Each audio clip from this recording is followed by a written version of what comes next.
You are live. Hey everyone, welcome to Funnels and Follow Up, the show that talks about creating those funnels, creating those ways of prospects finding out about you, coming into your world, coming through your funnel, and then how you follow up with them after you've made the initial contact. Today, our guest is, if I could learn how to talk, that would be even better, Bryce Vance. Bryce is the CEO and founder of Funnel Driven LLC and Chimera Developments and the Inbound Secret and social media Chimera marketing. And I know I pronounced that word wrong because I know somebody else who had that as a business name, and it has a meaning to, and it has a very special meaning to it. Bryce will tell us all about that. He's also developed several SaaS programs. SaaS is software as a service. So not downloadable, but it is software online as a service and up and coming peer-to-peer company. I'm going to bring Bryce into the show and we will talk about, hey, Bryce, how are you today? I'm good. What about yourself? I'm doing well. I'm doing well. Thank you for popping into the show, talking a little bit about creating funnels, creating the marketing arm, uh doing that sort of thing. You are very data driven, and I think one of the things that I read, and let me just read it exactly so I don't screw it up because I have a tendency of doing that. Sales funnels ecosystem, Mm-hmm. and like ecosystem to me is the backyard. The ecosystem in my backyard is Mm-hmm. the chickens and the trees and the ecosystem that I have in my aquaponics and my tilapia and my plant, and that's an ecosystem. But now we're talking funnels and ecosystems. So I'm going to let you get started on that. What the heck is that? So I'm glad you brought up the backyard, okay? Uh, and it's because that's kind of the idea. When we think of traditionally an ecosystem, we think of Mother Nature, we think of the Earth, we think Yeah. of a cyclical, evergreen, ever-present energy transfer, right? And in marketing, and especially in digital marketing, where we're talking about funnels and follow-up, that's really what they're for. Most people don't ever make it to that step, though. Most people go, I got a landing page, I've got an ad, clients should just come in droves, right? Oh, magical. Like it's magic. Jesus came down and blessed this funnel, right? That's not how it works, though. And so we've kind of done, it started originally as ecosystem just being like this clever play on words, right? And that was like 2017. And it derived from me and some partners and some friends just chatting about how we had, I don't want to say like disdain, but we But had some disdain. very strong, yeah, exactly. I didn't want to say disdain, You but know, disdain. we can curse on this show. We can say evil things on this show. We can point out idiots on this show. That's what we do. So you had some Perfect. So you had some we disdain. had some disdain to, now let me preface this, okay? I use ClickFunnels. I live like 20 minutes away from Russell. I've met his family. Me and his brother used to share an office together in one of my old companies. I don't have anything against the guy or what the movement is designed for. I Okay. have a gigantic issue with the fact that the primary result that came out of ClickFunnels making funnel hacking live was the funnel hacker. And the funnel hacker has taken something that is by design, modeling a service or offering, changing it to be yours, to two really bad things. One, just blatant plagiarism.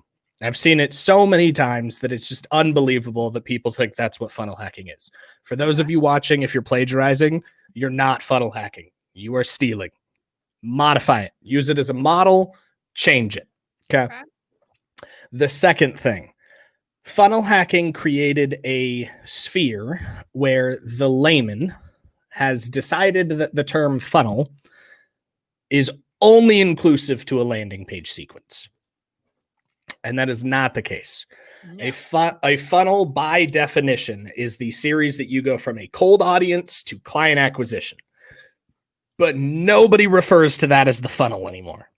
That's right. And that's what this show is all about. Yeah.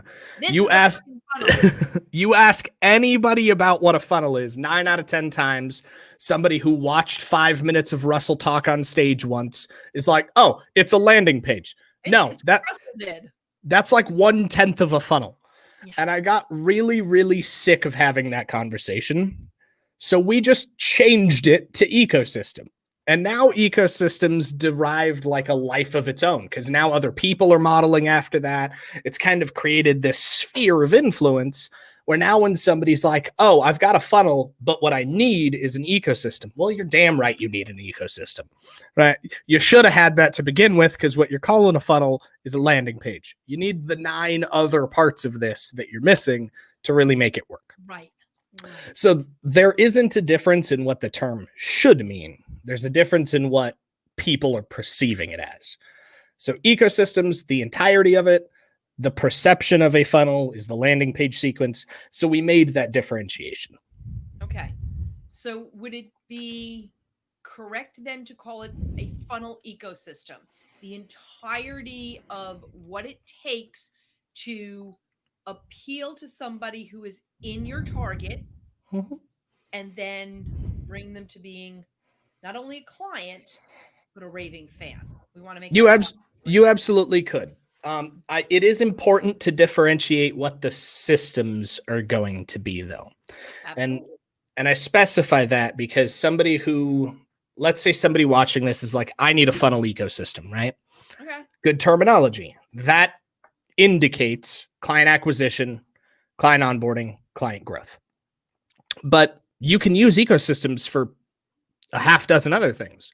You can use them as press releases. You can use them as PR campaigns. You can use them to create notoriety. You can use them to get yourself on TV or on podcasts like this.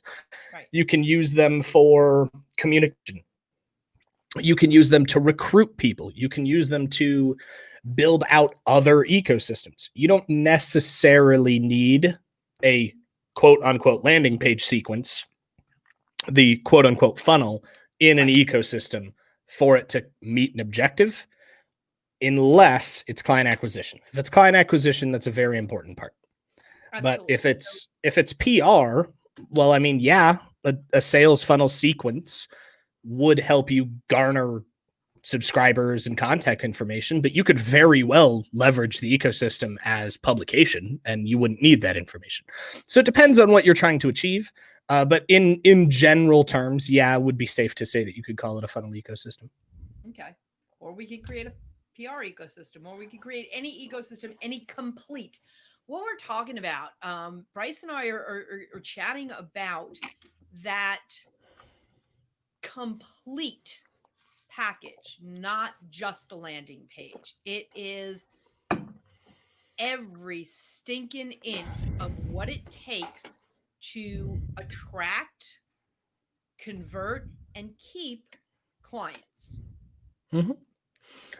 So tell me about data. I love data. I find data sexy. Thank you, by the way. Not just data from Star Trek, boys and girls. Everybody knows what a Trekkie I am, and a Star Wars fiend. But just the data itself, to take this stuff and look at it and go, okay, now I know what the hell is going on in my world. Why should we be paying attention to data? So I just watched this the other day and I thought it was genius. There's one of my competitors is running a series of ads and they're doing very well with it. Let me just preface. And their intro is a brief snippet of one of the founding members on stage. And he says, there's 2 types of people. There's people that run ads and there's people that don't know what the hell's going on after they run ads. The answer to your question is you don't want to be the second person. Never. Data is what allows you to figure out what the hell you're doing. If you're just, let's give a hypothetical example here. Let's say that John Smith comes in, owns a carpet cleaning company. He's like, I need new clients. So hops on, talks to somebody, purchases an ecosystem or builds one himself, however it goes, launches his first campaigns. Okay. Let's assume all of the working pieces exist. Let's assume he's got the chatbot, the AI, the identity resolution, the omnipresence, the social profiles. Let's assume everything's there. He puts out his first campaign. Lets it run, takes 5 to 7 days for Facebook to figure out what's going on. Retargeting starts kicking in. Maybe he's even running intent-based branding and he's got a little bit of a cyclical campaign, right? Okay. We're giving him all the benefits of the doubt here. And then he never looks at the results that come through in Ads Manager. He doesn't know what his cost per lead is. He doesn't know what his CPM is. He doesn't know what his CPC is. He's not tracking what the objective is. He's not looking at the data for retargeting. What's his experience going to be? Well, he's probably going to hate it. Yep. He's probably going to think he's throwing money down the toilet. Even if it's profitable, he just won't know because he's not looking at the numbers. Right. And this old cliche, I stand by it every time I have this conversation. People lie, numbers don't. I don't care if you hire Jesus. If he can't show you numbers on what you're doing, whether they're good, bad, ugly, indifferent, spectacular, doesn't matter. The numbers will tell you what you need to fix, what is working, what isn't working, what's freaking crushing it. It's going to tell you everything you need to know. Because when you break it down, funnels and follow-up, any ecosystem only has 3 components: your offer, your audience, and the technology you use to contact them. You only got 3 things to fix. Right. All right. So they also say that data can be manipulated. And we see talk radio hosts doing this all the time. Data can be manipulated to tell you anything and everything you want to hear. Why is this data not lying to me? If I can take data and make it dance and sing for me any way I want. Let me specify something that quote is out of context for. Okay. Data can be manipulated. The pure numbers cannot. Okay. If you manipulate the way you're reading data, you're right. You can give a perception of gold raining from the sky. But if you look at the actual actions, the physical numbers themselves, disregard the context that it's in. And if you look at it in a historical pattern, day after day, week after week, month after month, there, unless you physically change the number's going to be accurate. Now, with a small degree of error, okay?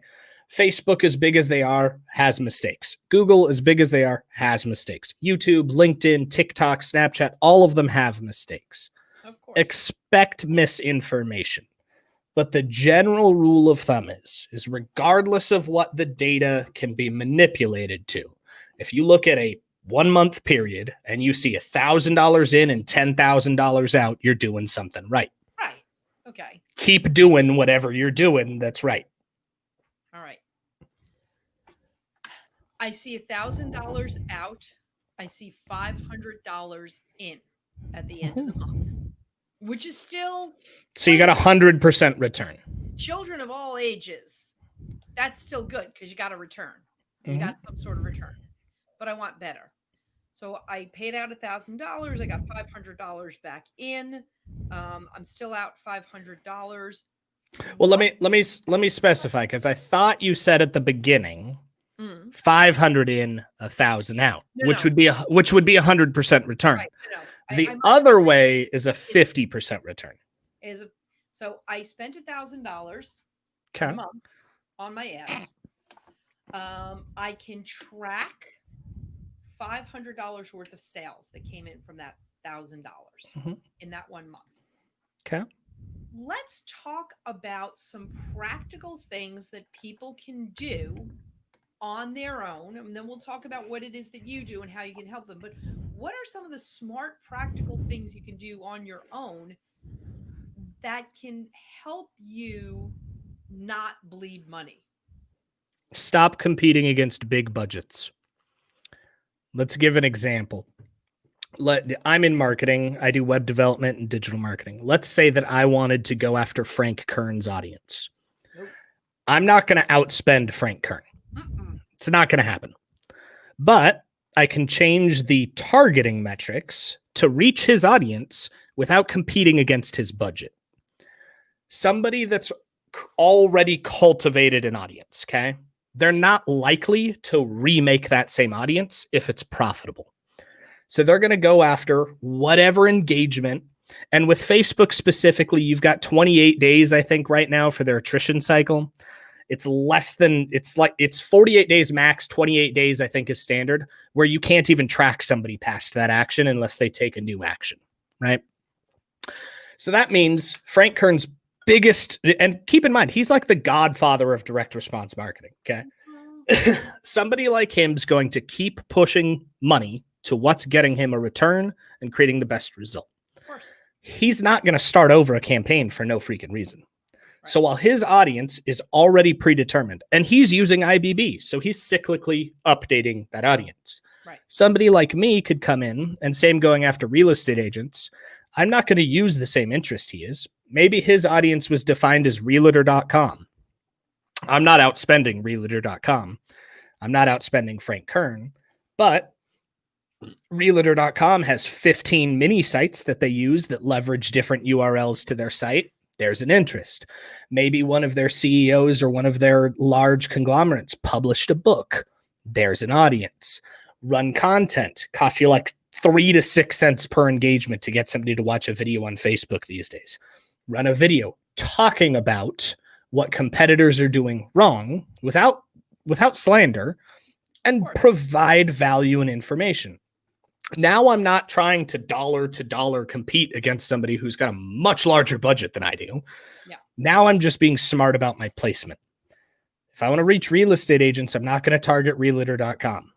I'm going to target about what they probably care about, which is more than likely going to be a real estate trainer, maybe Gary Keller's last offer, maybe go to EXP, pick apart their audience, and more than likely in today's world, and this is a gold nugget for everybody watching this, if you're not using Google for intent and affinity marketing, start it today. I want you guys to take whatever targeting you're doing, and then I want you to open up Google, go to your Google ads, go into the systems and setup, and start a new campaign. And in that campaign, intent will let you just drop a URL for one of your competitors and then add a few keywords. And it's going to show your ad to people that have a higher intent of doing business with somebody in that market than anybody else. Affinity lets you do that and then add in additional pages, additional reference points, or behavioral data for that sector of the market. If you are not using those, use them. They're game changers. They basically did what Facebook's done with their layering on Google. So now you can do it in 2 places, which hits 4 audiences: Facebook, Instagram, Google, YouTube. You just doubled your market with using the same ad spend, just move some ad spend to Google. And now you're systematically going after somebody without competing dollar for dollar. You're taking almost a backdoor approach, if you will. Mm-hmm. So everybody's going to attack from the front. You're like, nope, going to flank around back, attack from behind. Yeah, think about it like getting coffee. You go up to a drive-through window, right? Let's say that there's 2 windows. We've got a place called Dutch Bros here where I live. Right, we have. And they always have 2 windows, one on each side. More often than not, you're going to see one line that is just stacked. And then one line that maybe has 1 car in it, because it takes 3 more seconds to drive around the building to enter that line. Who's going to get their coffee first? The guy who took the 3 seconds out. I did the same thing this morning with my dog Dagobah, and we walked to the human being, and we walked up to the window instead of sitting in traffic in the cars. And I just walked up, got my coffee, turned around, Dagobah and I went home. Yeah, it's the same mentality when you're thinking about people. Even when we're looking at data, we all have the same core desires. We want to be liked, loved, appreciated. We want to give back. We want to make a better change. Most people are good at heart. There are a few bad apples, but most people are good at heart. You can't quantify us in just saying that we like real estate. One interest is not going to be enough to quantify knowing, liking them, trusting them, and engaging with them. Okay. But going after what they actually care about, adding in that intent and affinity, that behavioral data, will help you do that. That's what identity resolution is all about. It's not about just looking at spreadsheets and numbers and running algorithms. It's about how do we get to know you better than you know you. So our job then as marketers, and ladies and gentlemen, listen closely. Even if you are hiring an amazing marketer like Bryce, you better know your stuff. You better know what he's doing. You better understand your market. So, our job as marketers is to figure out, and we talk about this all the time, figure out who your audience is and what their pain point is. Because you're not driven by pleasure, you think you are. You're not driven by pleasure, you are pushed by pain. And, Barry and I use this example every time we speak. I continue to use this example, and the example is go on YouTube and look up the Come to Florida 1970s commercial. The entire beginning of the commercial is the pain of living in New York City in February. Mm-hmm. We had it up to here, and then we went, Florida, people. And that's when we all went to Florida. We're pushed by pain. Bryce has just said it. Understand what they want and then target that. It's not just one thing. Target the other things, not the most obvious thing. And let me add into that. First off, thank you for pointing out this is going to be blatantly obvious. It should be common sense. As marketers, our job is really in the simplest way to convey an emotional response from what your service is to solve somebody else's problem. That's what our job is in the simplest form. Now, it's important to know a couple things. You're absolutely right. 8 out of 10 times somebody will purchase literally anything. It doesn't matter what it is. I mean, the pet rock is a prime example of this, okay? They will buy to avoid pain rather than gain pleasure.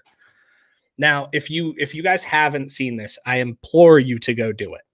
Look up the actual story of how the pet rock came to be. It's a fabulous read. To summarize it, he was a sales coach, was on stage one day.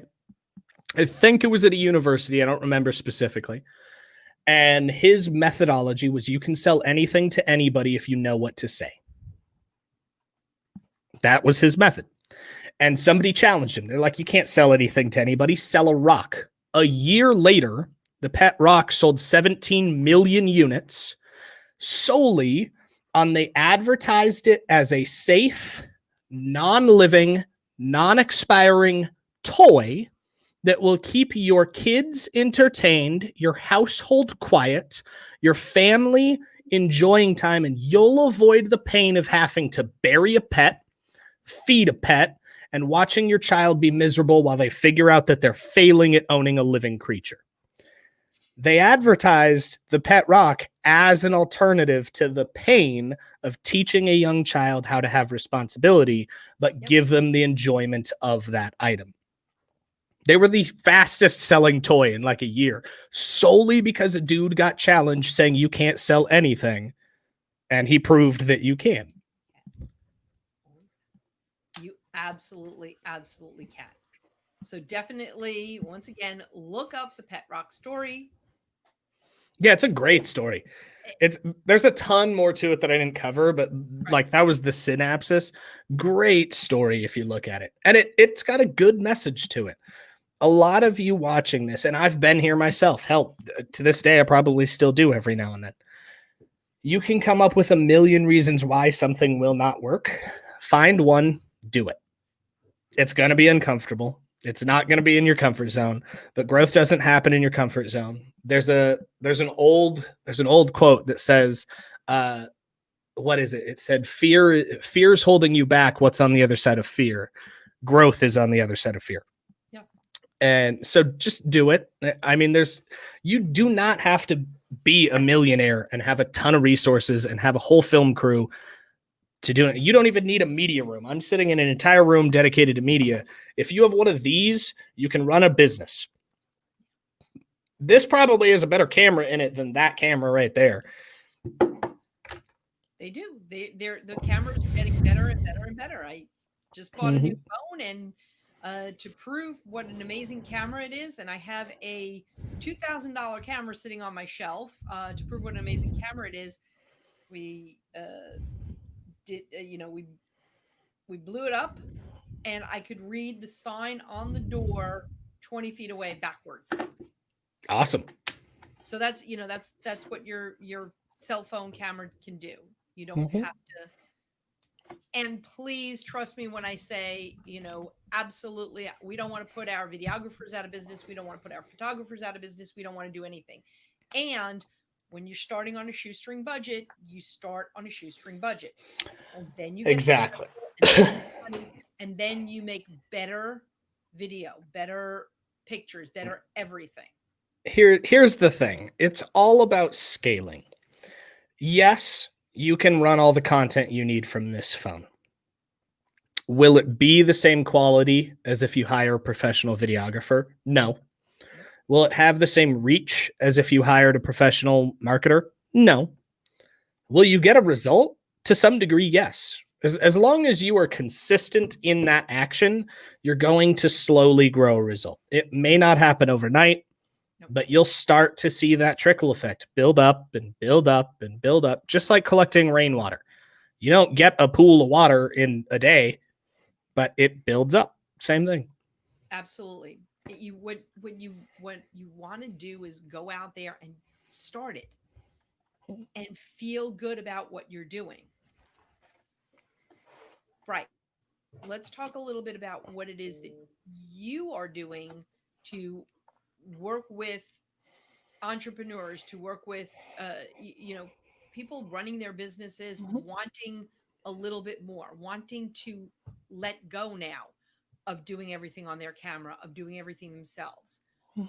Who's letting go? What are you doing for them? And how is that helping their funnel development? And funnel isn't just the friggin' program you're using. It's everything that you're doing to attract people. Think of funnel as dating. What do you do when you're dating, when you dated, whatever? What did you do to attract people? That's a funnel. So I love that analogy because this is funny.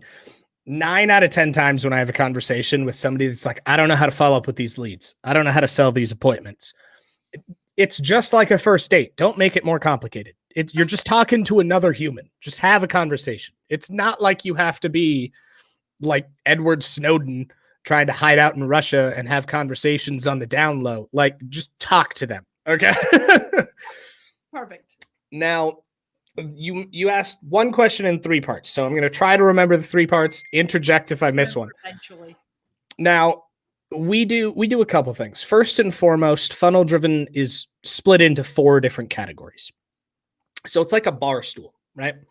And each leg supports a different endeavor, with kind of the top of the bar stool being the overture, the umbrella, so to speak.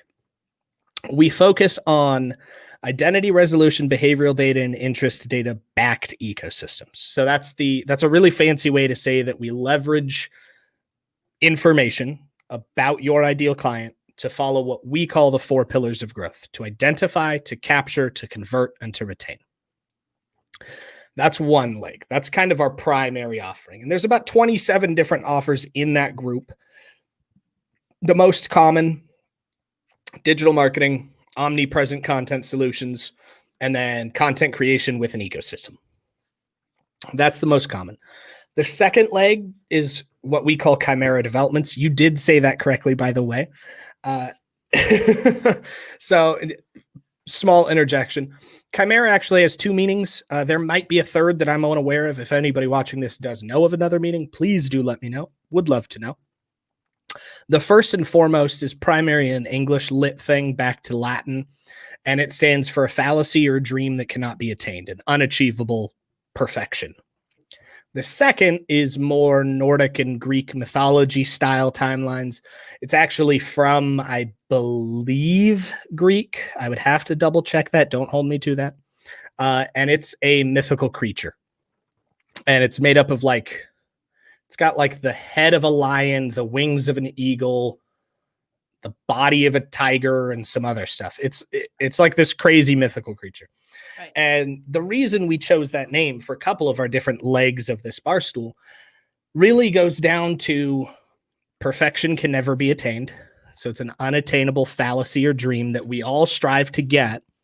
And there's some mysticism, some mythical entity to it that that we're grateful enough to be able to share with the world and help them do what I've tattooed on my arm, which is one of my mantras that says you were made to thrive, not just survive.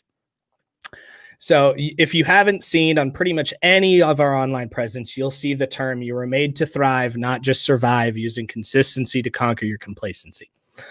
And that's kind of our mission in the world. We've got a ton of tech. We've got a ton of offers. I was a prolific mistake maker in my life.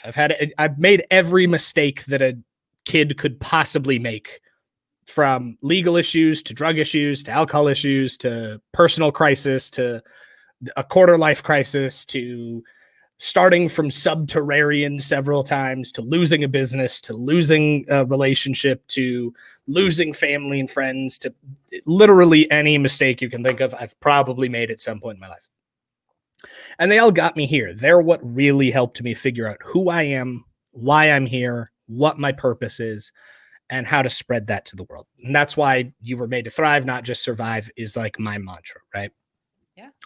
Now, what we do in Chimera Developments is we develop systems, tools, and automations. So if you need a website, we'll build it there. If you need a mobile app, we'll build it there. If you need a CRM, we'll build it there. If you need a funnel, we'll build it there. If you need a chatbot, we'll build it there. Whatever needs to be built, right? We'll do in that division. Then we've got two more. Social Media Chimera Marketing is our SMMA, which is really fancy talk for social media management agency. So like if you need us to do posts, run content, syndicate stuff, repurpose content, talk for you on your behalf, be like the person who runs Wendy's Twitter, who by the way is like my hero. That dude's profile is crushing it. And that's kind of what we do. Okay. The last is the inbound secret. And that's kind of what we're doing right now. It's our content creation, syndication, and infopreneurship product. So we release courses, coaching products, and then we do content and value drops to help just people level up their game. And creating courses is just an amazing, amazing way of bringing people into your world. Creating content. Ladies, gentlemen, you've heard me say it a bazillion times. Create content. Content is king. Create content. Say what it is that you're really, really good at. And then people will go, oh my God, you're really, really good at that. Well, no, shit. I know I'm really, really good at that. Tell the world through content. And you can't, Bryce, tell me if you disagree with this. You cannot put out too much content, and I don't believe you can give too much of yourself away, because there's always a piece that people need, and that's the piece that they pay for. I agree with that, but here's something that people are going to interject. Somebody watching this somewhere, I know you're thinking in your head right now, well, you could get annoying. You could annoy somebody. Look, you're right. You could.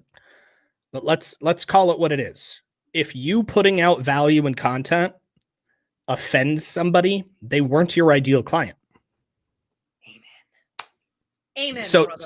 It's not a loss. No.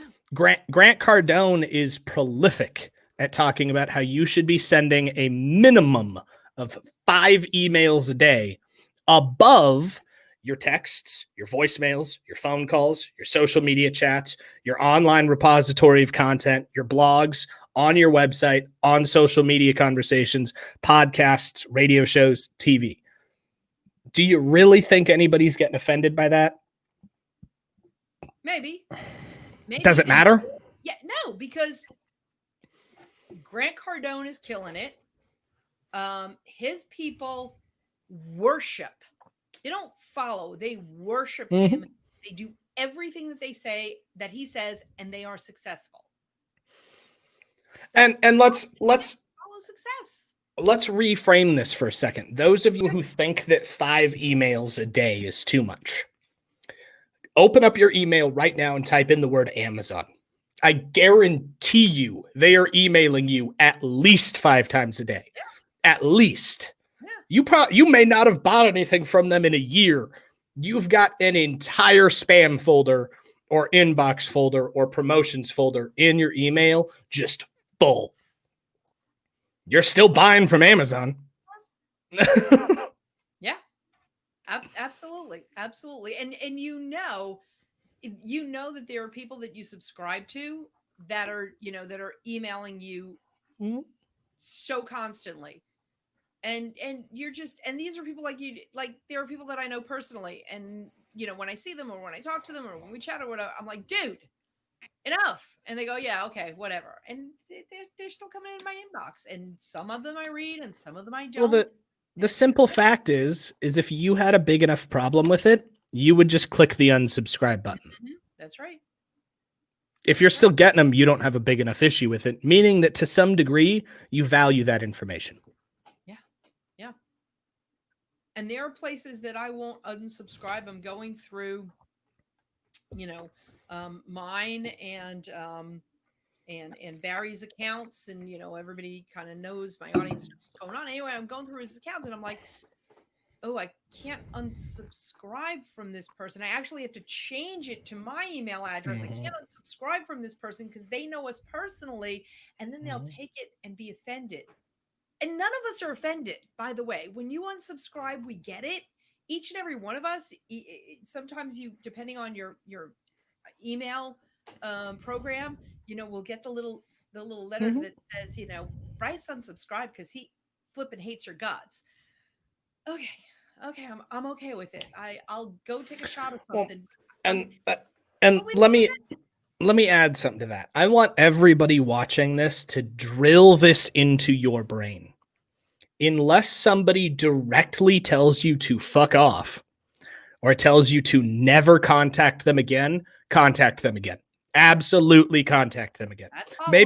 Maybe do it in a different manner. Maybe they hate emails. Send them a Facebook message. Maybe they hate Facebook. Send them a text. Yeah. There are a million ways to contact somebody. Find the way that resonates with that client and leverage it. Until they tell you never speak to them again, you've already gotten their permission to speak to them. So speak to them. Yeah. Do it. You're going at some point, and this is, again, like you said, Bryce, unless they tell you you've got to stop, you're done, you're whatever. I even feel guilty unsubscribing people from my late husband's email list. Yeah. He's not reading his emails, at least not in the conventional way. And yet I feel badly because these were things that he liked. I won't say, like, don't ever email again, whatever. At some point, something that you send, something that you say could make a difference. Not could, will. And I specify that for 2 reasons. Reason 1, if you have something of value, you have a moral and ethical duty to share that. I don't care what it is. You have a moral and ethical duty to share that with the world. Yes. 2, I used to hate social media. Right? I know. Millennial social media, you think it's born and bred. No, I used to hate social media. And I work in social media. Okay. Let me specify this. And here's why I used to hate it. During my prolific fuck up years, okay, I was always raised around the old, dated thought process of personal and business are separate. So I never used both. Right? It was one or the other. It was either Facebook was personal or Facebook was business. I kept them separate. And let me be the first one to tell you that's bullshit. When you think of any brand, you don't think of the brand. You don't even know who the COO is. You know who owns the fucking thing because they are the brand. Right. Jeff Bezos, Amazon. Bill Gates, Microsoft. Steve Jobs, Apple. It's like clockwork, right? You are your brand. Don't separate them. People are people. They like doing business with people. Don't pretend otherwise. Just do it. But once I started once I went through all that mess, right? Years had gone by. I really started using it as like what it's for, connecting, right? And that kind of developed. And then it got to the stage where I opened this company and years had gone by. And I remember that I'll always remember this. It's the reason why you will never see a day where at least one post is not posted on every single one of my social networks. I could be in a hospital bed, it's still going to happen. Yeah. The reason for that is one of my closest friends from high school had moved back to town, hadn't seen him in years. We were catching up for the first time in like a decade. He moved back because his wife was divorcing him and he was losing his kid. Lost the house, lost the job, moved back to the States. Didn't know what was going on. He looked me in the eye one night and told me that one of my Instagram posts are the reason why he decided life was still worth pursuing. A fucking Instagram post is the reason why somebody that I've known for decades is still alive. It's no longer about should I post this? Should I be vulnerable? I'll take the day off. No, if I didn't post an Instagram post, somebody that I love dearly would be gone. Yeah. You owe it to yourself and to everybody you care about to make sure you put yourself out there. And if you have something of value, you have a moral and ethical duty to provide it. That's huge. That's huge. And I know I'm doing it every day. Not even so much for my business. It is my catharsis. And then I get the messages that it turns out to be the catharsis for so many other people that are going through. It's not just business. You do business with people that you know, like, and trust. Look, at the end of the day, your mess is your message, and your pain will be your profits. People don't choose to do business with people because they just want that brand on their clothes. Unless you have a mega brand. Let me specify that. Yeah. If you're Gucci, nobody gives a shit about the COO or CEO. They care about the brand. But if you are not a mega brand, and I mean mega brand, I mean where if you walked in with a logo the size of a freaking pin into any room, everybody in that room would immediately know who you are. You're not a mega brand. Right. If you are not a mega brand, people are doing business with you because they resonate with your message, your mission, your vision, or your mess. They resonate with you. They don't care about what logo's on it. Yeah. It's huge. It's huge. So in the process of building that funnel, that way of bringing people into your world, into your world. And Bryce, I'm gonna put up this one. Let me know if there's another website that you want to talk about. But you want to get with Bryce. You want to, number one, start following him. Okay, number one, start following him. That's one place that you can follow him. So for anybody wanting to follow me, go to linktreebryce.phonesites.com. That will show, it's a link tree. It's just got a bunch of little buttons that you can push and a little bio about myself. You can go there and you can click any of those links to go to our profiles, my profiles, find some content that's going out, subscribe to channels, get my contact information. If you go to it's phonesites.com. Oh, phone sites. I don't know why I said phone tree. Okay, let's get that. It's linktreebryce.phonesites.com. So anybody, shoot me a text, shoot me an email, shoot me a Facebook message, just connect with me on there. I'd love to get to know everybody. Ask questions. I'm here to help. That's the whole purpose. The results.closemorebiz.com website, that's my marketing agency's website, and it has general information about digital marketing, SEO, web development, sales funnels, Facebook marketing, content creation, all the marketing stuff. And you can request a quote or request a strategy call through that site as well. Beautiful. Everybody write this one down first, and then go here and start to learn and understand and figure out where you may be lacking in your marketing, maybe it's time for you to create a course. It's certainly time. I don't care how much content you have out there. It's certainly time for you to create some more content. Is it okay if I over deliver a little bit? Absolutely. Everybody that's watching or listening to this, go to www.drivenroi.com.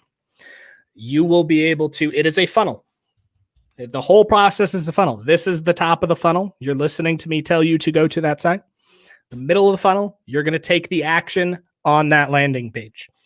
That landing page is going to allow you to get instant access or an email request access to a PDF that we developed called the One Funnel to Rule Them All.